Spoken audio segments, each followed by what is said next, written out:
Now, once you've done 2 or 3, and depending how long you took, but in general, you want to go back and look at your first tile.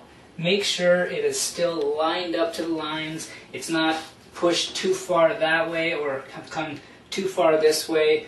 All those things can cause problems with all your measurements and your setup. So you just want to go back and just make sure this is good. I recommend you do it again when you're even further into the job. Just go back and just check it to make sure it's good. Being it's the first tile, you really want to make sure it comes out real nice. If it does slide too much one way or the other, it can cause problems. Even just it won't look as good, and you don't want that. You want to do as good a job as possible on this.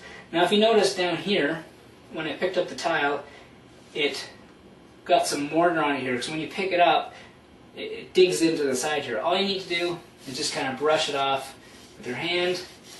You can use a rag, like a rag off the bucket, just to wipe your hands off. But keep your tiles as clean as possible.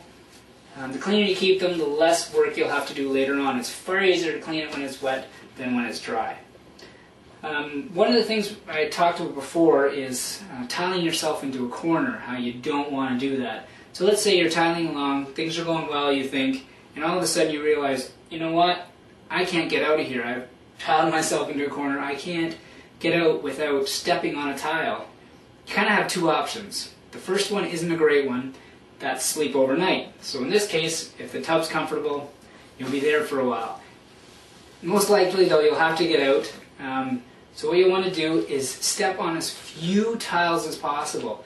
So if you can get to the door and just stepping on 2, that's definitely best, because the more you step on, the more you might have to fix later on, or the more you have to just deal with the fact that one's slanted or a couple are slanted. So try and be careful about that, but worst comes to worst, it's not the end of the world. If you do need to take them up later on when they've dried, just take, we talked about those cold chisels, like on the concrete, and you'll have to chisel out the tile. Fairly big pain, not something you want to do too often, but you can. You would get underneath it and pop it up. Pry bar, something along those lines would work as well. That's pretty much it. There is one more thing. Tiling, just continue on your regular layout direction. Don't change your mind too much. Try and keep to your same pattern. That's important as well. But other than that, that's all there is to laying tile. You'll be doing cutting and breaking and that kind of thing, and just keep going. If you do your breaking, remember that your tile breaker only works with ceramic tile, not with any other porcelain or marble, any of those others. I recommend starting with ceramic anyways. It's the simplest and least expensive. And that's about it for laying tile.